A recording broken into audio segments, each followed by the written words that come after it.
comenzamos este segundo bloque y, como les había anticipado, vamos a seguir trabajando sobre la unidad 2 del programa, consideraciones sobre el lenguaje. Y en este bloque en particular vamos a trabajar sobre las dimensiones del lenguaje y, en particular, más aún, sobre la dimensión sintáctica del lenguaje.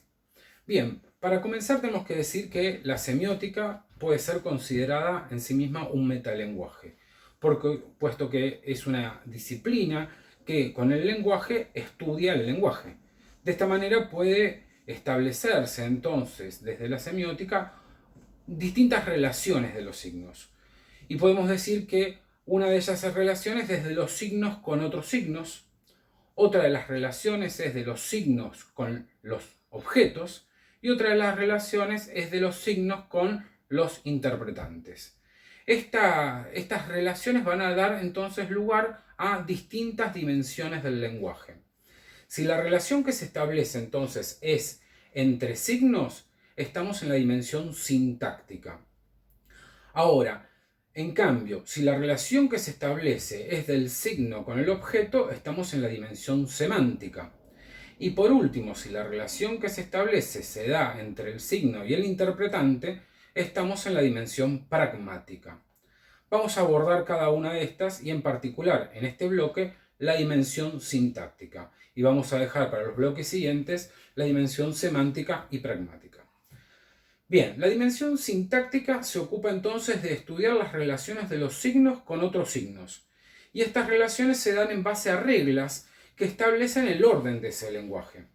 Así, por ejemplo, la dimensión sintáctica estudia los signos en su estructura formal, regulando y prescribiendo qué combinaciones de signos son admitidas como correctas y cuáles no.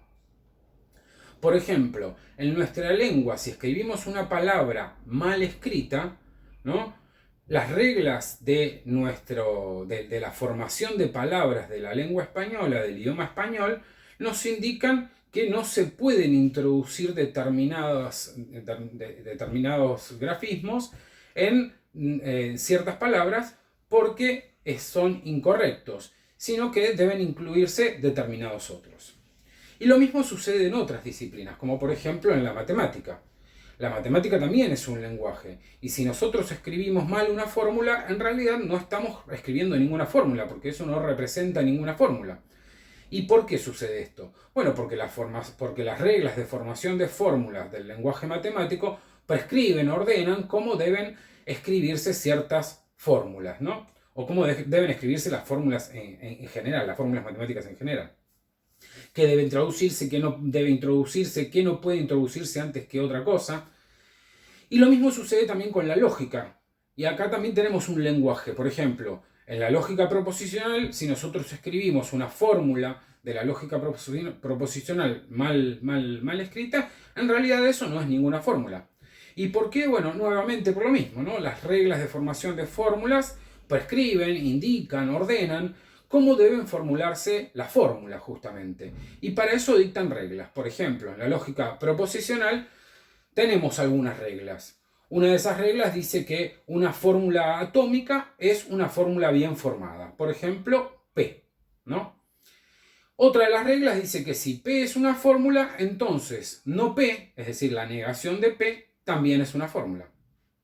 Y otra de las reglas dice que si P y Q, ¿no?, son fórmulas, en tanto son fórmulas atómicas, como decíamos en la primera regla, entonces la conjunción de P y Q, es decir, P y Q, o la disyunción de P y Q, P o Q, o la implicación de P y Q, si P entonces Q, o la coimplicación de P y Q, P si solo si Q, también son entonces fórmulas bien formadas. Estos son algunas de las reglas de formación de fórmulas bien formadas del lenguaje de la lógica proposicional. Ahora bien, esta dimensión lingüística, la dimensión sintáctica, reviste especial interés para las ciencias formales, es decir, para la lógica y la matemática, y también para la lingüística y la gramática. Bueno, en el próximo bloque entonces vamos a continuar con las dimensiones del lenguaje y vamos a seguir trabajando desde allí. Nos vemos en el próximo bloque.